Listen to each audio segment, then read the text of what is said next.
was in school, in art, I enjoyed fine art, but I actually preferred to do fashion photography. So originally I wanted to study fashion photography, or otherwise I also wanted to study to become a doctor and go down the whole dermatology route. So with that, I started making my own clothes that I could shoot, and that I actually found that I actually preferred making clothes. So whether it be beading, whether it be actually sewing and all of that stuff, so I actually loved it a lot more. I ended up studying fashion immediately after school, and from there so once I studied fashion, then I actually did study photography. And from that, I mean, I could bead for 3 days straight, no sleep. But then when it came down to actually changing settings on cameras, all of that sort of stuff, I absolutely hated it. And then, yeah, as soon as I finished studying fashion and also photography, then I started up my own brand. I was 21 at that stage.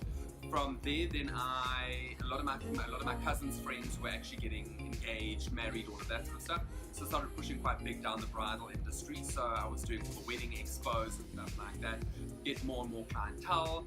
From there, then I opened up my first store in Parkhurst, where I actually met Priscilla from Fashion Week.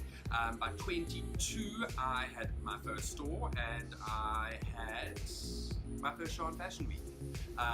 From my first show on Fashion Week, from there, I opened up my second store in Hyde Park Shopping Centre. And from there, now I've expanded the brand. Not only do we do women's wear, we also do menswear. So we do a lot of suits. We also do a hell of a lot of swimwear, underwear, and all of those sorts of things. And yeah, the brand's just keeping on expanding. So while the brand has become very, very successful over the past few years, and we've expanded the brand a hell of a lot, I'm very hands-on with everything, whether it be my women's wear, my men's wear, everything. I'm very, very hands-on with designing, all of that sort of stuff. Everything happens in-house. We don't outsource anything. Everything gets my stamp of approval before it actually leaves my actual store. If I wouldn't put it on my own mother, I wouldn't let a client take it. So I think that's the main reason why the brand's been very, very successful, and I think that we're going to continue to grow, and there's a hell of a lot more opportunities that are coming up and a hell of a lot more room for expansion.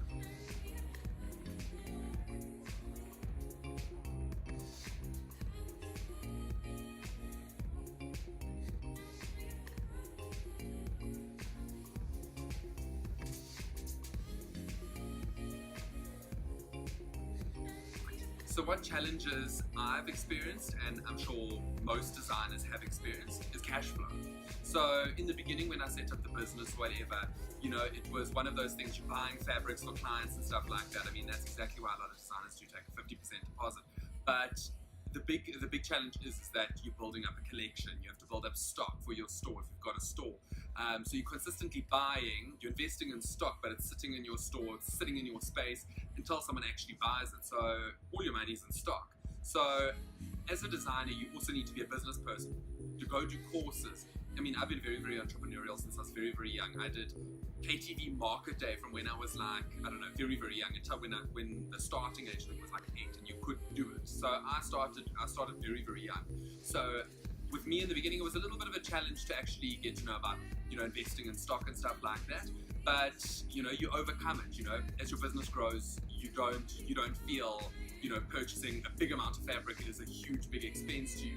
You are like, okay, cool, I'm still sorted, I can pay my staff, my rent, myself, I can sort out all of those sorts of things. So I think that with a lot of designers, I think that you need to, a lot of young designers, I specifically would say, is to actually doing a business course and learning about how to manage about managing your money and what to spend it on, what not to spend it on. Know your client. If you know that your client isn't going to buy something, stop wasting your money on that fabric.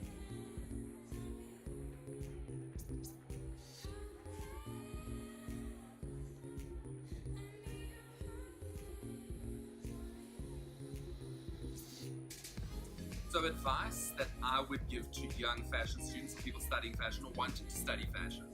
It looks like it's all glitz and glamour from the outside. It is definitely not. Most of the time it is working, so it's 99% of the time you're working, emailing, invoicing, you are working consistently, sourcing fabrics. I mean, it sounds like a hell of a lot of fun.